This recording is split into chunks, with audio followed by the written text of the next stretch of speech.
buku yang memang pada dasarnya jadi tema kita hari ini. Biasanya itu kita bahas album minggu kita, atau sajakan saja, program-program yang biasanya ada di KBJ, tapi pindah dulu ke Jalan Kajala Lido, dan hari ini kita ada bedah buku para muda, dan bukunya adalah, sekali lagi untuk ingetin kamu, adalah Para Pelacurku Yang Sendu dari Gabo. Ini nama panggilan dari Gabriel Garcia Marcus. Dan tadi sudah dibahas juga para muda sama Alfian, yang super menarik menurut saya, kayak jadi pengen baca buku ini.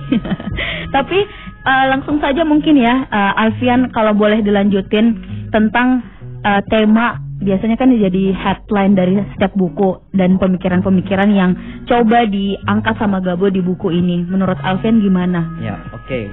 Teman-teman para muda, jadi sebetulnya di novel Para Pelacurku Yang Sendu ini tidak hanya membahas, sebenarnya banyak hal yang sebetulnya diangkat oleh Gabriel Garcia Marquez melalui ceritanya. Di antaranya ada soal waktu dan kefanaan, dalam tanda kutip, kayak semacam dia bahas soal usia dan bagaimana kita sebetulnya menjadi semakin hari semakin menjadi tua gitu. Ada moralitas, terus ada soal kemiskinan, juga ada soal cinta yang sulit sekali ditebak. Kalau misalnya kita mau lihat satu persatu usia dan menjadi tua gitu, kita bisa melihat ada beberapa bagian memang di dalam novel ini yang berkisah. Misalnya di halaman 62 teman-teman para muda bisa baca.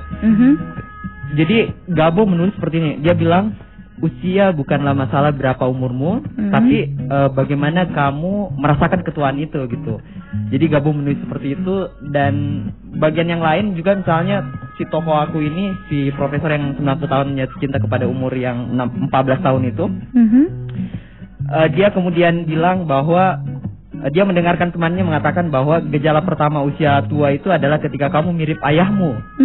Nah, terus dia bilang begini, kalau begitu aku pasti dikutuk berusia muda terus, karena mukaku yang mirip kuda ini selalu tidak tampak seperti ayahku. Dia bilang seperti itu.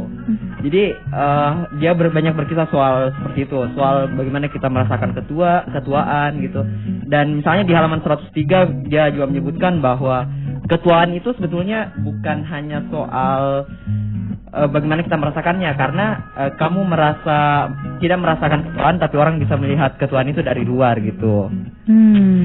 Juga sih sebetulnya banyak hal yang lain yang dibahas oleh Gabriel Garcia Marquez di dalam buku ini, terutama misalnya soal moralitas juga diangkat gitu. Misalnya dalam novel ini juga dia bagaimana mengonstruksi moralitas itu dalam kacamatanya si perempuan.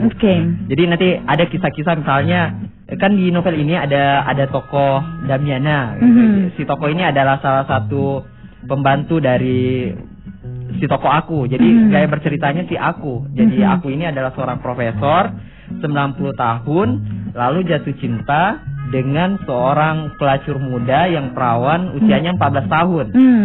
Nah, di sini si profesor ini punya pembantu namanya Damiana. Jadi digambarkan bahwa si Damiana ini kemudian hanya sebagai objek seksual semata misalnya.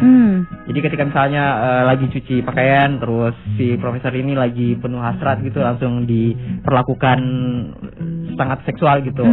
Lalu pada bagian yang lain, misalnya Delgadina, ini Delgadina adalah nama yang diberikan oleh si profesor ke pelacur 14 tahun itu. Oh, dia punya panggilannya tersendiri. Ya, Delgadina. Gitu, dipanggil Delgadina. Dan